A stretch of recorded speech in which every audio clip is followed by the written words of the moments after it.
Pernah dong. Pernah dong, oke. Pakai dong lagi. Oh, emang kamu sedekat apa sama Naila? Banget, deket banget. Gak mungkin Ya, harus suka dong sama karena orangnya. kan kita deket kan, harus suka. Kalau gak suka kayak gak mungkin Kalau nggak suka nggak mungkin spend time bareng. Kalau buat cewek sih love bombing ya. Jadi nggak boleh lebay ya Iya, guys. nggak boleh lebay dari awal. Intinya gak boleh lebay. Menurut Nggak boleh aku kayak lebay. feelings come take time kan. Dan suka nggak bales lama. Menghilang gitu, menghilang. Kayak Oh. bener-bener menghilang dulu. Tapi ngomong gak? Suka enggak sih? Ya. Itu Malas sih yang juga. itu red flag aku. Itu Lagi red flag aku. ribut-ribut Langsung kan gini gini ya. lah. Ya. Tapi kalau misalkan terlalu agresif aku gak. Aku pasti mundur. Agresif. Enggak, mereka udah ngelakuin itu. Iya. Mereka udah A, udah B, udah C, Iya. tapi kita kan pasti mikir lagi kayak Iya. udah ngelakuin ini belum? Udah ngelakuin ini belum? Kayak udah semua, nggak ada yang ngaruh.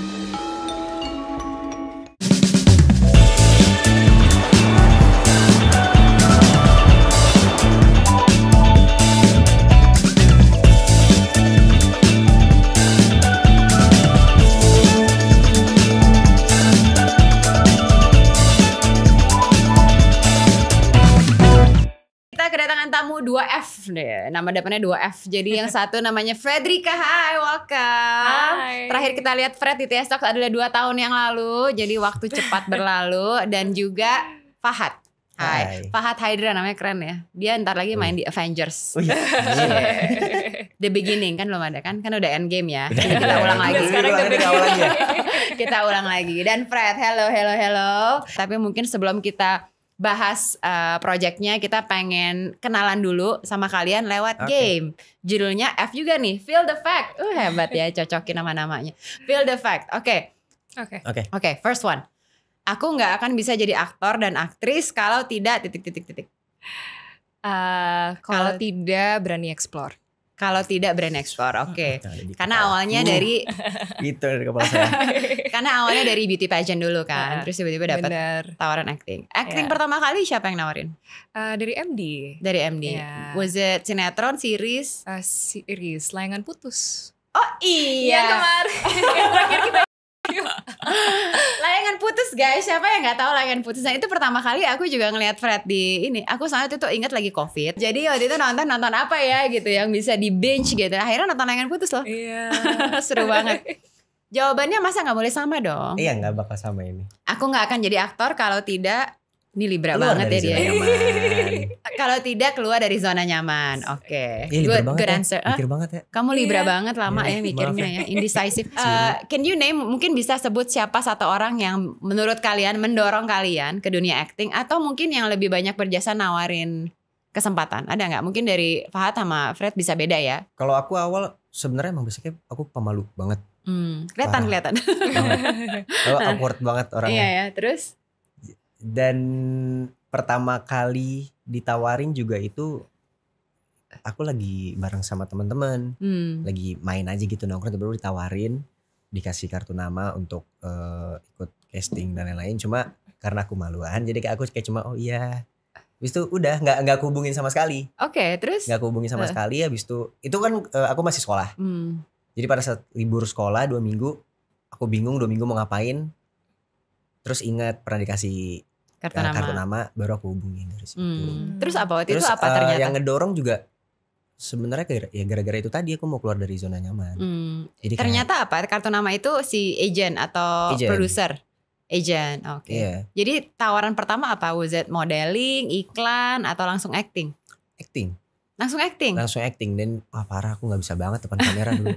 Judulnya apa ya sih, ingat nggak? Tuh, ini berapa tahun yang lalu, Fahad? 3-4 3-4 tahun yang lalu. 3-4 Oh, lumayan tahun. baru dong. bulan baru. Berarti kamu baru 4 tahun di Iya. dunia ini. Heeh. Oh, oke. Ya, kira waktu Gitu. itu ditawarin langsung kasih skrip waktu lagi nongkrong nggak ya? Oh, kartu nama dulu ya. Kan kamu tadi bilang malu-malu, masih awkward, nggak pernah acting. Nggak pernah. Ya kan? Nggak Terus pernah. berarti apa tuh? Waktu dapet role itu apakah langsung sesuatu role yang besar Oh atau enggak itu sih. Role yang nggak gimana-gimana juga, nggak terlalu kelihatan juga. Tapi karena emang aku juga suka film dan lain-lain. Jadi kadang kalau misalkan dapat role-role yang menurut aku kayak ini mirip-mirip sama yang ini deh. Jadi aku kadang suka latihannya itu dari situ. Oke. Dan aku juga nggak ada latihan acting khusus yang kayak gitu juga. Jadi kayak ya udah dari otodidak aja. Tapi berarti dapat tawaran terus ini dong bisa terlihat ininya, talentnya gitu. Mungkin. Masih gak pede juga nih. Aku mau bikin kamu pede loh maksudnya.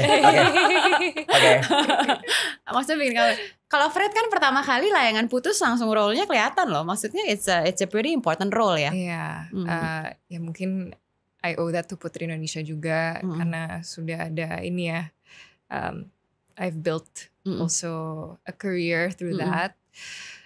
Tapi kalau ditanya siapa yang dorong aku, it has to come from me karena I'm the type of person yang emang gak bisa dipaksa, harus kemauan diri sendiri. So waktu itu ada beberapa PH yang nawarin, tapi akhirnya aku memilih untuk jadiin Layangan Putus sebagai debut aku karena ya aktor-aktornya juga dan PH-nya juga yang oke, ceritanya menarik, so it's also a true story. Iya menarik sih. Terus yang bikin sekarang pasti kan tawaran ya ada lah ya datang-datang. Masih lumayan picky juga nggak? What do you think? Kalau dulu picky banget, tapi sekarang mulai berani explore karakter yang berbeda sih.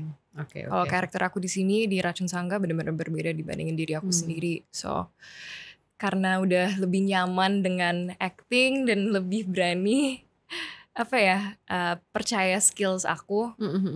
So Karakter apa yang sebenarnya pengen ditawarin cuma belum pernah?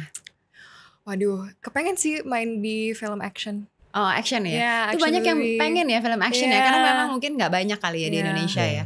Jadi pengen sesuatu yang beda. Kalau Fahad apa? Kalau ditawarin karakter yang gak pakai mikir, aku pasti mau ambil ini. Komedi. Apa semuanya gak mikir? Komedi. Oh komedi. I love. Belum pernah di komedi tapi? Belum. Aku suka banget Jim Carrey kan. Oke. Jadi aku pengen dapat film-film yang type-nya kayak film-film Jim Carrey. Biasanya orang yang diem-diem tuh kalau udah kena lucu banget. Iya kan? Komedian itu biasanya ada real life diam, cuma dikasih mic langsung lucu. Iya, langsung. Bener gak? Ngomong mulu ya? Iya. Kayak ya aku juga gitu lagi selalu. Ya makanya aku kasih mic coba. Lucu dikit. Jadi teman-teman. Tapi sekarang kita lihat ya kan bagusnya banyak project ya, banyak film, banyak series, banyak judul gitu. Tapi at the same time banyak aktor sama aktris juga. Dan banyak banget yang baru gitu. Yang menurut kalian bikin kalian kenapa selalu ada kesempatan, selalu ada tawaran apa yang bisa bikin unik gitu? Aku pernah tanya ini sih, setiap aku ambil judul kenapa pilih aku? Terus apa jawabannya? Jawabannya emang mungkin karena ada beberapa yang jawab you fit the role, like looknya emang fit the role, atau jawaban yang paling menarik adalah mereka sudah punya bayangan sebelum mereka mau casting, dan ketika mendengar suara, gimmick-gimmick kita, hal-hal yang emang sulit untuk dipelajari pas character development tapi kita sudah miliki, that's how they know we fit into the role. Dan mungkin work ethic ya, karena kalau misalnya kita nggak punya work ethic yang bagus, yang baik, susah untuk bertahan di industri ini. Ya, very true. Work ethic, attitude ya. Fahad Keren, gimana? Keren jawabannya Keren ya jawabannya ya. Keren banget. Kalau kamu apa? Menurut kamu apa? Kalau dari sisi kamu?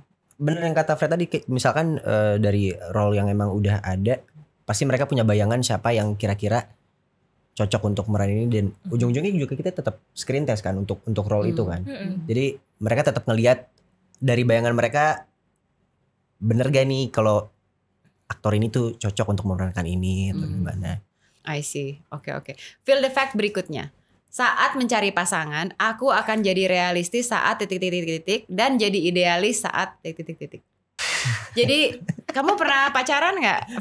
Pernah dong. Oke. Pakai dong lagi. Pernah. Pernah kan? Yeah. Oke. Biasanya kamu realistik saat situasi apa, dan kamu kadang-kadang idealis. Idealis tuh jadi kamu bertahan di prinsipal kamu gitu loh. Kan. Ini nggak bisa nih diubah gitu. Idealisnya kapan gitu. Paling aku bakal realistis kalau misalkan emang lagi bersinggungan dan di hal-hal yang emang penting untuk diambil keputusannya berdua, aku bakal realistis banget. Jadi lebih open minded. Aku bakal lebih open, dan aku nggak bakal menutup kritik-kritik dari pasangan aku dan lain-lain. Nggak bakal aku bantah juga. Jadi pasti aku bakal realistis pada saat lagi ada sesuatu. Nah biasanya idealisnya kapan? Idealisnya kalau misalnya aku nggak mau makan sushi gitu. I don't know. Ya bisa kan? nggak mau makan di pinggiran. Ada aja loh kali aja. Ngalah, aku ngalah. Ada nggak idealis? Oh kamu tipe ngalah. Baik loh nih anak ya. Ngalah dulu, ngalah. Oke, apa yang biasanya kamu ngalah? Misalnya milih tempat makan milih gitu. Tempat makan itu paling ngalah. Paling basic lah kayak untuk ngalah. Misalkan karena Libra juga sih pasti bingung kalau ditanya mau makan apa. Mau makan apa?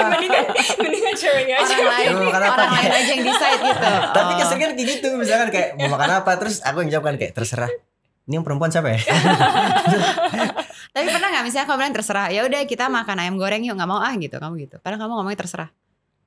Enggak. Pas aku kayak selalu iya aja. Terserah, ya udah ini ya. Oke, ayo. Gitu. Oh gitu dia. Easy Tuh, going. Fel, kalau Libra kayak Gitu. gitu. Benar nggak? Membenarkan nggak kalau kamu ternyata Libra juga? Apakah begitu? Sorry, realistisnya kapan? Idealisnya kapan? Waduh, kalau aku sih, I don't know. I think I try to be as realistic as possible. Maksudnya kayak ya be open minded karena kan a relationship takes two. Tapi idealistiknya apa ya? Pas Idealis misalnya ini saat aku kerja nggak bisa diganggu gitu. Itu kan idealis dong. ya mungkin soal pekerjaan Iya ya. kan? Bener, soal pekerjaan. Dan mungkin values dan morals emang gak bisa diganggu sih. It's hard to change your morals and I guess that's why. Iya. Kan ada kan pasangan yang misalnya ngerasa gue harus didahuluin daripada pekerjaan misalnya. Something like that. Cuma kalau idealisme kita we have to be professional. Kita pekerjaan ya harus ini. Ya kadang-kadang kan ada pasangan yang gak ngerti juga gitu kan. Ya. Hal-hal kayak gini lah ya. Maksudnya hal simple tapi mungkin gak semua orang bisa eye to eye gitu. Oke. Dan itu tuh yang harus bikin tetap realistis.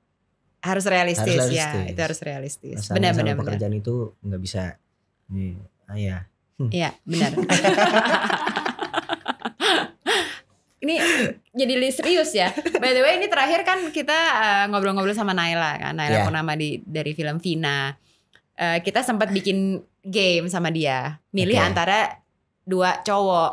Oke. Jadi kita kasih satu Fahad, ya satu Fahad, satu Yusuf Mahardika. Oh. Tahu nggak dia milihnya siapa? Siapa? Milihnya kamu Fahad. Wow. Nah, nggak tahu ya. Nanti kita putar klipnya. Nggak ada di sini nggak? Ada di YouTube-nya TS Media. Coba saya pas kita tayangin ini diputar. Pas kita tayangin di sini nih teman-teman. Tuh. Nah, kenapa milih kamu? Emang kamu sedekat apa sama Naila? Deket banget. Aku deket banget sama Naila. Maksudnya setelah film itu pun kita masih sering main bareng juga. Oh, oke. Masih sering jalan. Bestie lah ya. Bestie banget sama Emang Naila. bisa ya cewek sama cowok bestian? Itu intinya. Gitu doang jawabannya pendek banget. Bisa. Menurut aku sih bisa. Menurut aku bisa. Tapi mungkin orang ngelihatnya pasti kayak, pasti salah satu dari mereka ada yang suka. Ada yang suka gitu. Enggak ya? Kamu nggak percaya dengan teori itu? Bisa jadi. Maksudnya sebagai temen, maksudnya sebagai bestie pun sama Naila ya aku suka sama Naila. Oh iya. Gak mungkin dong. Harus suka dong sama orangnya. Karena kan kita deket kan, harus suka. Kalau gak suka kayak gak mungkin. Kalau gak suka gak mungkin spend time bareng ya kan. Oke. Feel the fact berikutnya. Aku akan selalu ilfeel dan menganggap itu red flag jika pasangan atau orang yang aku suka melakukan titik-titik di depan aku. Kalau buat cewek sih love bombing ya. Yang cowok bombing. Iya. Love bombing apa? Tahu nggak? Love bombing itu kayak kalau cowok itu terlalu all out banget dari awal. Misalnya they already say I love you within a few weeks atau few days, atau misalnya kasih statement yang berlebihan, gesture yang terlalu berlebihan di awal. Buat aku sih agak red flag. Like how can jadi nggak boleh lebay ya guys? Nggak boleh lebay dari awal. Intinya nggak boleh lebay. Menurut aku kayak feelings come take time kan. Oke. Kalau Fahad apa? Misalkan baru pasti ada jawaban lucu. Pasti ada jawabannya. Ya jangan bikin dong. Nanti gak lucu tau pas jawab. Apa ya? Pasti ada lah red flagnya. Itu tapi tadi lucu tuh kak. Apa? Iya dia pakai Crocs.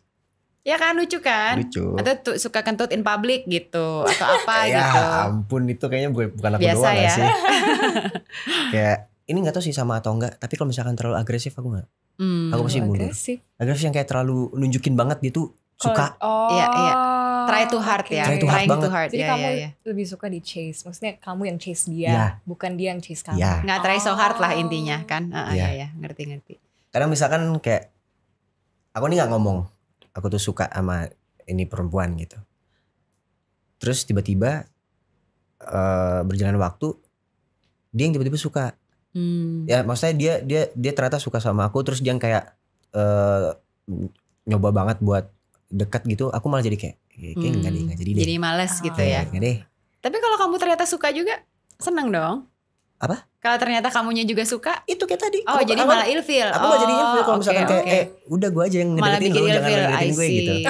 Nah caranya kamu ngedeketin biasanya gimana? Apa? Kok nanya lagi? Kamu biasa kalau ngedeketin gimana? Kan tadi kamu gak suka nih kalau cewek agresif, kamu prefer kamu yang deketin. Nah caranya kamu ngedeketin biasanya gimana? Ya ketahuan dong. Gak apa-apa dong. Oh dia lagi ada yang dideketin soalnya nih. Nggak ngerti juga lagi. Aku tuh sebenarnya nggak ada cara. Nggak ada cara Aku nggak ada cara ngedeketin. Misalnya lebih sering, misalnya say good morning gitu atau. Wah enggak lagi. Enggak ya? Oh misalnya. Aku malah kebanyakan say good night aja. Ya good night doang. Karena kalau deket malah kita tuh nggak pernah ngobrol yang bener-bener serius atau kayak ngomong yang arahnya ke sana malah. Kayak aku ya udah ngalir aja, ngobrol-ngobrol tiba-tiba nyambung. Terus kita ngerasa kayak ini kayaknya arahnya udah lumayan menuju ke hubungan deh. Gitu. Malah kadang aku pernah jadian sama perempuan. Nembaknya itu bener-bener. Aku bukan orang yang romantis, kelihatan banget kayaknya. Aku gak romantis. Gak pernah tahu, kita gak pernah tahu. Aku romantis. Jadi kayak kok kebanyakan? Maksudnya banyak ya. Maksudnya beberapa hubungan aku yang sebelumnya, aku tuh gak pernah ngomongin perasaan aku tuh dengan yang kayak benar-benar romantis tertata gitu kayak gak pernah. Kadang kayak kita lagi di mobil doang, habis itu kayak kita pacaran aja gak sih? Mau? Iya. Ya udah pacaran ya, oke. Kamu tuh sukanya ngomong kayak temen gitu ya? Iya. Jadi tadi kayaknya PDKT-nya caranya adalah try to be as friends dulu gitu kan? Iya. Kalau jadi temen nyambung apa enggak? Iya. Kayak Naila gitu kan, kayak temen gitu kan? Iya. Bye. Kalian pernah nggak misalnya aware sebenarnya ini adalah red flag yang mungkin orang lain bisa lihat di aku? Nggak, satu hal yang misalnya kamu takut pasangannya tahu gitu kan? Bukan nggak mau orang tahu sih, yang menurut kalian mungkin belum tentu diterima gitu. Aku ada sih yang ternyata katanya red flag. Oh iya, tahu. Kalau misalnya lagi mungkin ini kayak maybe other girls feel this way ya, kalau lagi ngambek atau kayak marah atau gimana, ya udah I take my time and space gitu, kayak jadi jadinya menjauh. Dan suka nggak bales lama. menghilang Kayak bener-bener menghilang. Dan ternyata like when my friends tell me about it, itu red flag banget, bukannya kayak bukan diomongin gitu. Bukan diomongin tapi malah menghilang dan uncontactable. Itu lebih worrying sih. Worrying sih. Enggak. Tapi in my point of view takut di mana nih anak, kenapa?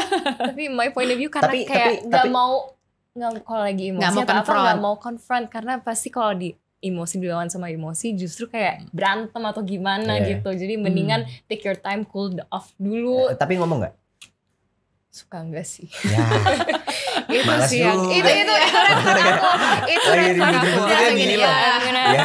Mana gue tahu dia rasanya gitu ya. Makanya kalau misalnya ngomong kayak bentar aku butuh waktu itu mungkin masih apalagi masih kalau oke. sibuk tentang pekerjaan suka lupa ngabarin, itu my red flag. Sama. Ya. Tapi ngabarin juga enggak? Suka lupa. Ini parah sih kalau ngabarin lupa. Nggak, karena emang work for me is priority gitu, jadi I don't know. So, I get so into work, kayak very intense into work, jadi lupa. Apa gue kebucinan kali ya? Lupa ngabarin. Enggak, kalau kamu apa? Aku tuh orangnya gampang move on. Oh. Terus temen aku bilang kayak, ih red flag banget lo, masa gak mau? Kayak Kenapa red flag? Gak apa-apa, enak lagi gampang move on. Iya.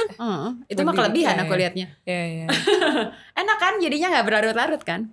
Iya, maksudnya kayak ya udah kalau misalnya udah lewat ya udah lewat, kenapa? Tapi kalau misalkan dari bukan kebiasaan juga tapi lebih ke fisik, nggak tahu sih red flag atau enggak. Tapi lebih ke takut ngeganggu orang aja. Tangan aku tuh suka basah. Oh, jadi keringetan. Oh iya. I know. Iya. Coba pegang dulu. Iya lagi. Apalagi kalau lagi grogi dia tuh kayak grogi.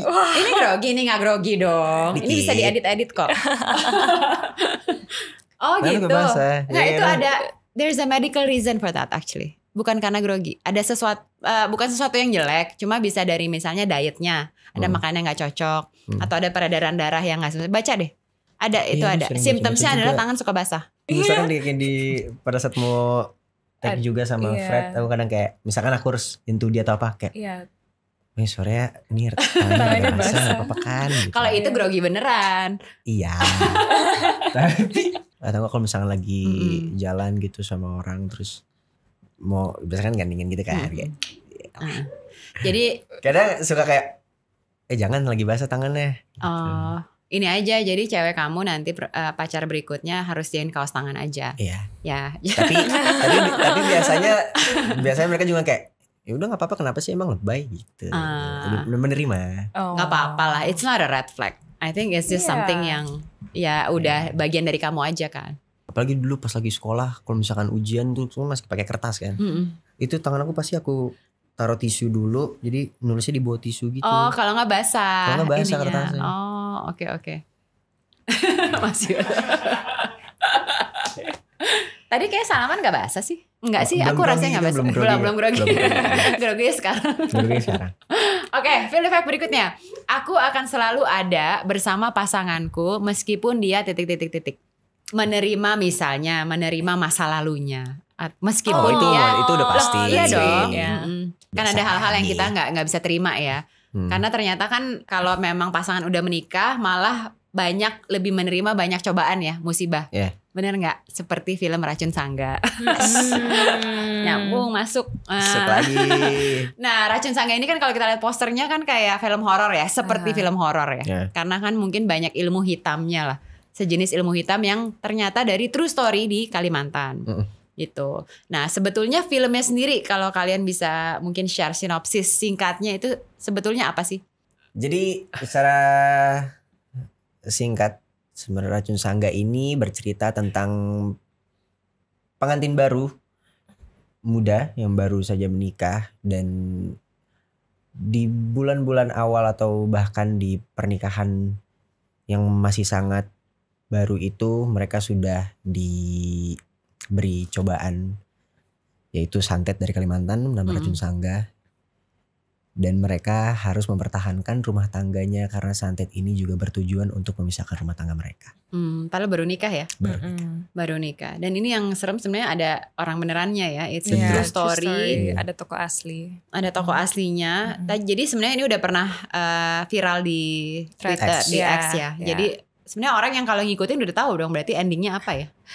Enggak, karena sampai sekarang kan pasangannya yang toko asli ya masih mengalami. Oh gitu, mereka masih mengalami. Wow. Dan kalian berperan sebagai pasangan suami istri, Andi dan Maya kalau nggak salah. Jadi in real life belum pernah menikah ya dua-duanya kan. Belum. Jadi kan ini menarik ya, maksudnya menjadi pasangan yang menikah dan tiba-tiba dapat cobaan gitu kan. So how do you tap into that gitu, karakter itu dan peristiwa itu gitu kan. Ya mudah-mudahan belum pernah mengalami ya santet-santetan ini ya. Iya. Karena kan ini unik ya, bukan sesuatu yang kita pernah alamin, jadi nggak relatable kan? Iya, betul. Kalau kita sih dapat waktu untuk reading 2 bulan sebelum syuting, jadi cukup panjang juga. Kita dapat kesempatan untuk bertemu dengan tokoh aslinya, jadi boleh tanya-tanya tentang hubungan mereka, apapun semuanya. Dan karena emang true story dan kepengen karakternya semirip mungkin, kita sampai belajar bahasa baru. Dialek baru, bahasa Banjar. Oke. Dan ya mungkin banyak tanya ke mereka soal hubungan mereka sebagai suami istri, karena setiap couples kan pasti beda hubungannya, how they are. Jadi itu sih. Dan soal yang intens, mungkin yang scene intens yang teror yang mereka alamin. Ya selain tanya sama mereka, kita juga tanya sama orang yang lebih ahli tentang santet. Kebetulan penulis kita Kak Gusti Gina, dia emang research person banget. Jadi dia research semuanya tentang racun sangga, tentang santet yang ada di Kalimantan. Jadi dia kasih kita informasi semuanya, detail banget. Dan skripnya sangat-sangat detail, sampai ikut ke bawah mimpi kadang-kadang. Sedetail itu. Ya. Dan kalian hebatnya maksudnya dengar dari source-nya langsung ya, yang mengalami. Waktu mereka cerita tuh, ini dua-duanya, ketemu dua-duanya. Ketemu. Waktu mereka cerita, itu gimana Cek? Maksudnya mereka pasti ada traumanya, ada kesedihannya, ada. Iya, mereka masih kadang masih suka banyak ragu untuk ngungkapin apa yang mereka alamin gitu, karena emang kelihatan sih mereka masih trauma banget sama yang mereka alamin itu. Dan itu sih yang mungkin beda dari film Racun Sangga adalah emang ini fokusnya juga ke psikologi manusia. Jadi apa sih dampaknya ke mereka dan orang sekitar mereka. Dan yang kita bisa lihat ya, tugas kita sebagai aktor, apa yang tadi Fahad bilang, mereka emang sampai sekarang takut untuk bahas semuanya. Iya, untuk ngomong soal itu aja mereka kadang suka takut. Iya. Takutnya dari sisi apa? Dari karena malu atau takut kena musibah lagi? Karena emang traumatizing experience. Jadi kan kalau misalkan mereka harus nge-recall kejadian yang mereka alami. Iya. Jadi kadang juga mereka dibantu sama penulisnya Kak Gina untuk kayak, karena kadang dia mereka suka psychologist kan. Iya, kadang penulisnya ragu untuk kayak, Kak ini aku jawabnya kayak suka bingung gitu. Dia nggak apa-apa nggak kalau misalkan dia ngomong atau gimana, karena dia takut juga untuk ngomongin hal itu tuh, dia takut. Sampai sekarang kalau kita tanya soal, kalau aku sendiri pas tanya Maya yang asli, sampai sekarang dia masih ikut ke bawah emosi, masih suka nangis kalau misalnya lagi bahas tentang kejadian-kejadian dulu. Sampai dia bilang sama aku pas nonton trailernya, dia sedih banget. Sampai dia nggak tahu kalau pas filmnya keluar dia siap atau nggak untuk nonton, karena itu really affects her. Dan sampai detik ini dia belum belum sembuh dari kejadian. Tahu nggak sih siapa yang santet mereka? Mereka tahu in real life. Kita boleh cerita. Kalau mau tahu, nonton. Tahu lah ya, harusnya tahu ya. Ada suspek lah gitu. Ada beberapa suspek gitu. Gak dikasih spoilernya. Anyway, di film ini Fahad kan katanya musibahnya tuh lumayan banyak ya. Dan ternyata gak cuma mental tapi banyak fisik ya katanya. Iya. Banyak fisik musibah ya. Itu pakai stuntman atau kamu sendiri yang acting? Ada body double? Hanya ada satu adegan aja yang aku gak pakai stuntman. Yang pakai stuntman yang maksudnya. Ada cuma satu adegan yang aku pakai stuntman karena emang kayaknya itu terlalu bahaya. Padahal aku juga pengen sebenarnya. Adegan ada di trailer kok. Iya ya, makanya. Jadi kebanyakan semuanya sendiri lah ya. Cuma ada satu yang sendiri. Karena aku nggak tahu, aku suka aja kalau yang banting-banting gitu. Banting-banting ya, benar-benar. Kan Hydra. Anyway. Nah, kenapa lebih banyak Andi yang kelihatan lebih tersiksa di film ini? Dari trailer ya. Kan kita belum nonton. Apa mungkin lebih banyak psychologicalnya di Maya nantinya? Kenapa Andi yang lebih tersiksa? Karena emang Andi yang terkena racun sangga itu. Jadi dia jelas dia bakal lebih tersiksa secara fisik. Sedangkan Maya lebih secara mental sih. Secara mental. Ya. Karena dia juga di trailer kita bisa lihat dia juga sedang hamil kan. Jadi untuk take care of her husband yang kondisinya seperti itu yang kalian lihat di trailer, mengalami santet, gangguan, itu cukup berat sih secara mental. Kayaknya nontonnya bisa berat nih. By the way, ini sebenarnya positioningnya nggak mau sebagai horror ya. It's a psychological horror. Psychological horror ngomongnya atau psychological mystery. Mystery horror. Mystery horror. Karena kan gak ada hantu-hantu ya. Ini lebih ke ilmu hitam lah, ya kan. Makanya beda banget nih film nih. Nonton guys, karena seru banget. Sebenarnya masih lumayan misteri kali ya sampai sekarang ya, bisa dibilang. Bisa dibilang gitu karena ya itu tadi mereka masih mengalami belum sembuh belum pulih 100%. Itu kadang masih suka muncul juga luka-lukanya segala macam. Menurut kalian percaya nggak kayak gini? Maksudnya tentang santet ilmu hitam ini. Setelah melihat orang aslinya jadi percaya atau masih ya antara iya dan tidak? Ya kalau misalkan dari apa yang aku lihat dan apa yang aku dengar dari mereka berdua, ya mungkin orang yang tadi nggak percaya tapi ini ada, ini ada yang mengalami dan ada bukti-bukti semua. Mereka berobat medis belasan kali atau bahkan puluhan kali tapi nggak ada solusinya, nggak ada pengobatan medis yang bisa menyembuhkan mereka, dan mereka juga sampai setrauma itu. Benar. Jadi kayak walaupun kita berusaha untuk memikir secara logika tapi ya sometimes emang nggak ada jawabannya. Maksudnya pertanyaan-pertanyaan logika yang keluar dari kepala kita tanyain ke mereka, jawabannya kayak enggak, mereka udah ngelakuin itu. Mereka udah A, udah B, udah C, tapi kita kan pasti mikir lagi kayak udah ngelakuin ini belum? Udah ini belum? Kayak udah semua, nggak ada yang ngaruh. Jadi kayak ya salah satu kejadian-kejadian yang memang kita kalau pikir logik nggak masuk akal ya. Nggak masuk akal. Apalagi ini ceritanya sebenarnya traumatizing. Ya kayak kita suka mikir nih pawang gimana sih kerjanya, kayak logikanya tuh di mana gitu kan. Kayak gitu kan hal-hal yang kita nggak bisa jelasin. Pakai akal sehat tapi kenyataannya kejadian gitu kan. Jadi ya serem juga. Anyway, Fahad dan Fred boleh mungkin promo ke teman setia, film Racun Sangga kapan tayang dan nontonnya di mana? Hai teman setia, saya Federica Kal berperan sebagai Maya. Saya Fahad Haidra berperan sebagai Andi. Jangan lupa untuk nonton film Racun Sangga tanggal 12 Desember 2024 hanya di bioskop Indonesia. Oke, sukses, semoga jutaan penonton. Amin. Jangan laris, kalian juga banyak project-project berikutnya. Bisa dapat film action, dapat film komedi ya. Kenapa tidak ya kan? Ini karena udah ngomong biasanya manifesting tuh dapat kok. Amin. Biasanya akhirnya dapat. Anyway, thank you so much teman setia for watching. Thank you guys udah sharing. Nanti datang lagi berikutnya, pasti banyak lagi karya-karya berikutnya. Jangan lupa untuk nonton terus episode kita lainnya, and we'll see you next time.